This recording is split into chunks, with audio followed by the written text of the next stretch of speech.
Papunta kami ngayon sa park kasi sobrang init. Sama ko yung mga bata.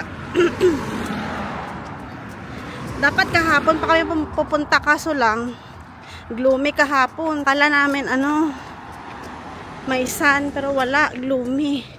Kaya hindi rin ako nakapaglaba kahapon. So ngayon pupunta kami sa park para makapaglaro sila.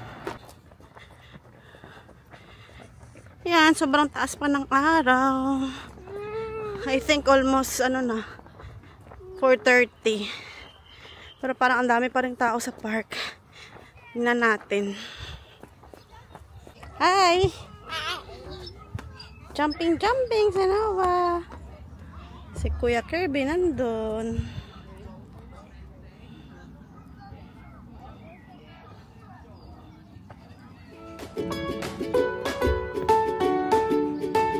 Jump, Noah. 2, 4.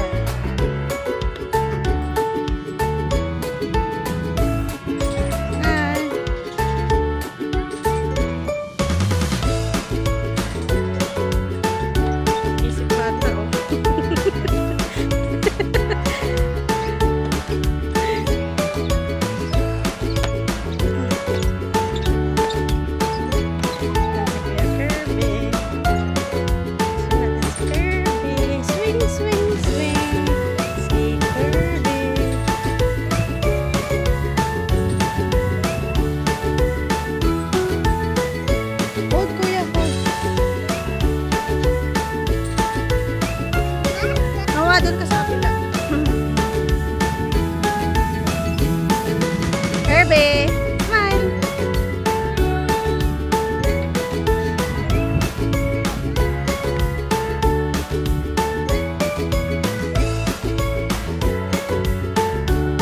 Then hold in the rope. Hold. Careful. Hold, ha? Slowly. Slowly, slowly. Hold my hand. Careful. Oop.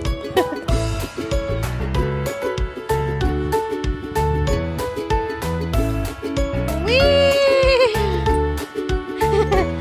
Oh, there, here, Noah. Here. Here, Noah. Here. Careful.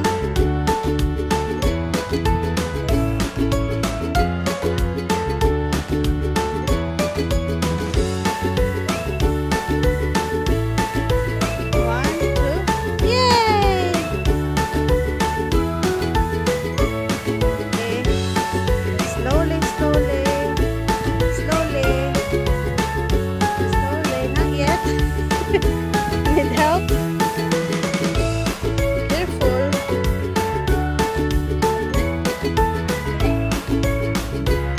Ready? Steady. Go!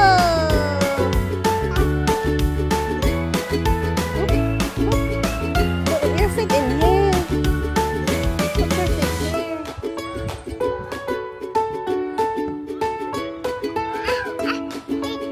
Yes, big slide. Come on. Ready? Say ready. Careful. Careful, Noah. One more.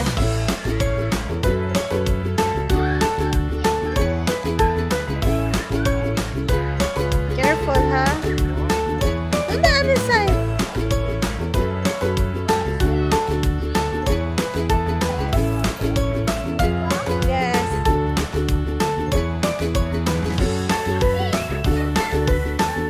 Go to the other side.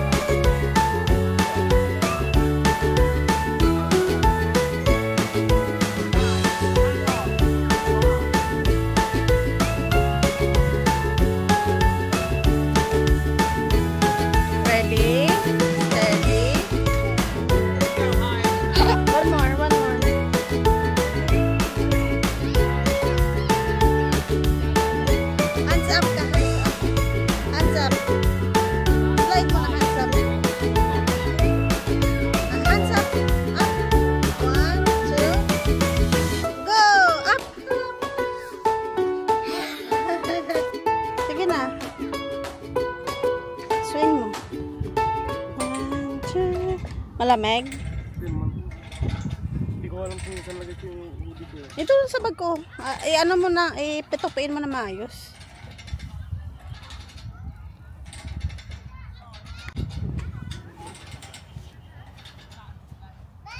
Yes.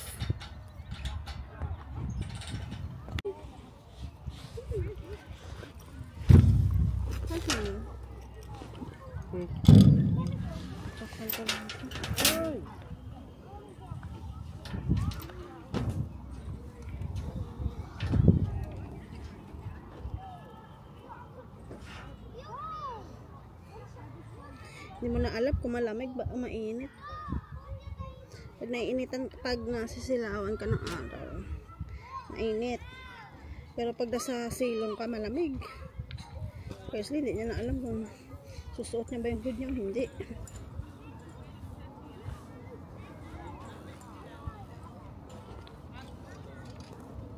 Kasi na lang pa nagdala ko ng backpack.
Tutulak, oh.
Hi!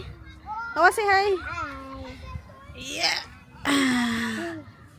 Lutuin natin si Noah sa kawa.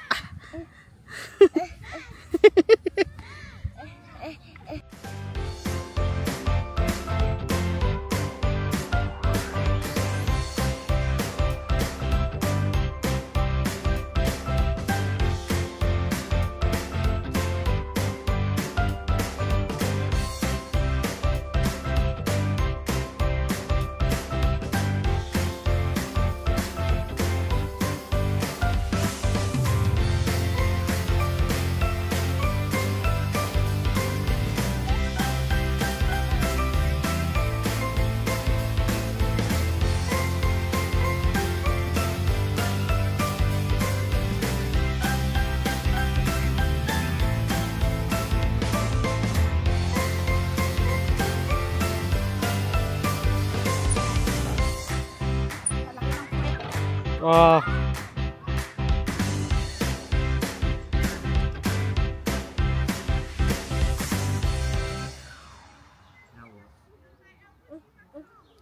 Ito, pwede tayo mag-picnic. Pwede tayo mag-antay sa kanila. Kaso kanina po. Kirby, come here!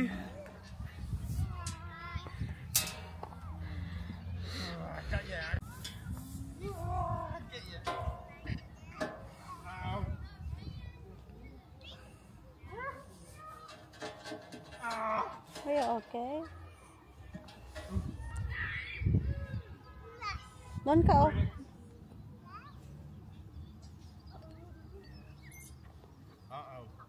Bigyan ka.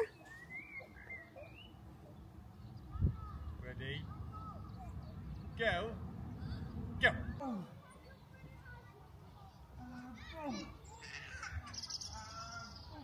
Push, Kirby, push.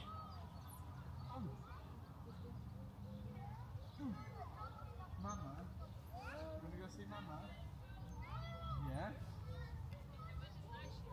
Push, Kirby, push. Yes. Apples. Ah, you want apple? Are you hungry? No.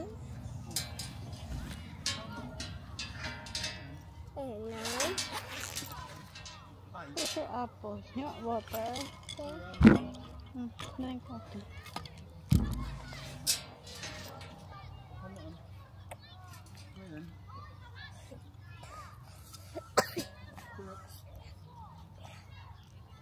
Hungry? What are you eating? Apples. Apple.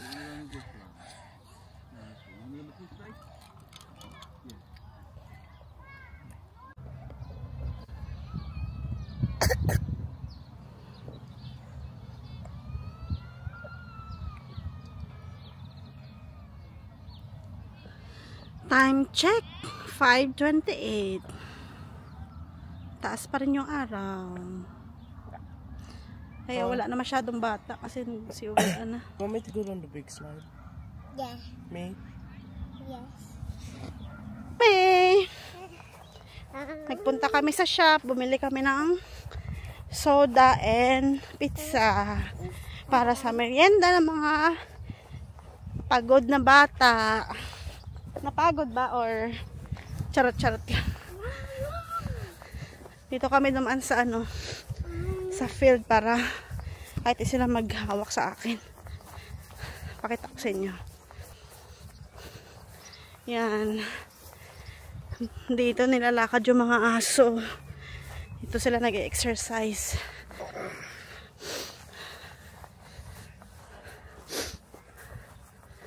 Hawi na kami. Ganda ng araw. Sobrang taas pa ng araw, mag-alas 6 na.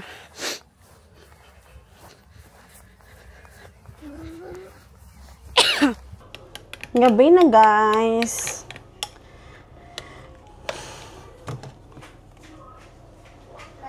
Yes, 8:04 na.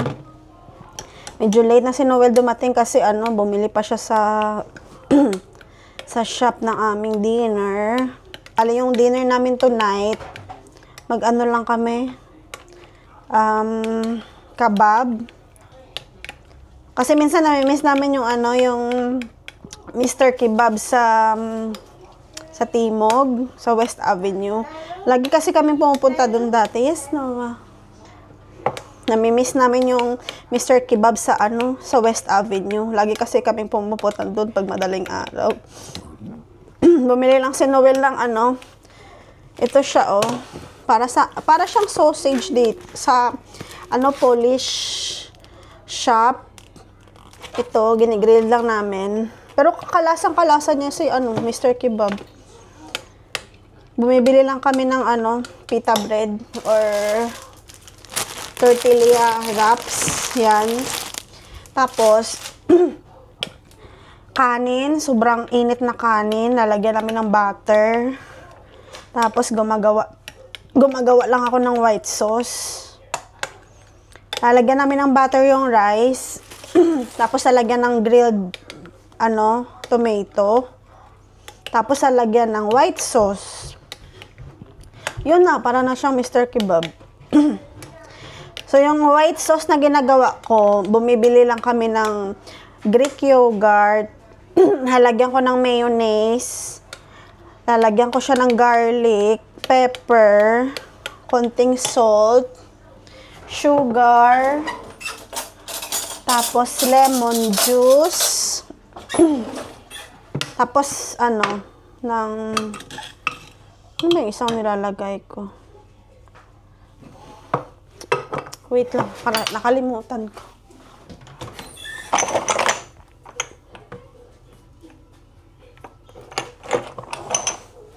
Ito pala, ground cumin. Ha? Banana, yes. Yun lang. Ano na siya, lasang-lasa na niya yung Mr. Kebab.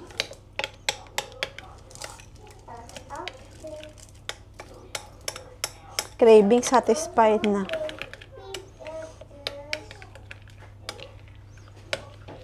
Ako naman, yung tortilla wraps nilalagay ko yung yung parang sausage. Yung meat, tapos kamatis, tapos yung sauce, white sauce, tapos hot sauce.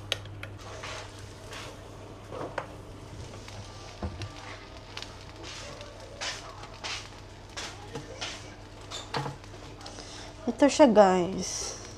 Nabalik na rin lang natin, tapos ibalik natin sa oven. Pero saglit na lang to. Kasi siya, hindi siya frozen, kaya mabilis siya maluto.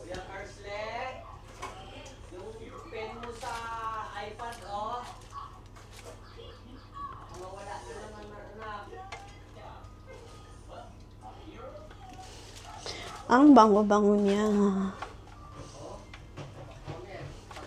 Isa din to sa namin, katamaran na magluto. Ito yung isa sa ulam namin pag tamad kami magluto.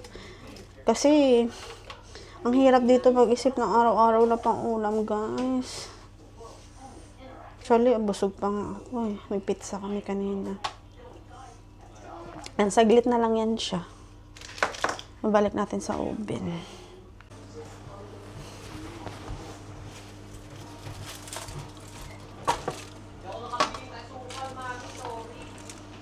Yun nga eh. Meron pa naman, pero konti lang. Ahead ko na sinabi sa'yo kasi baka mamaya wala na talaga pag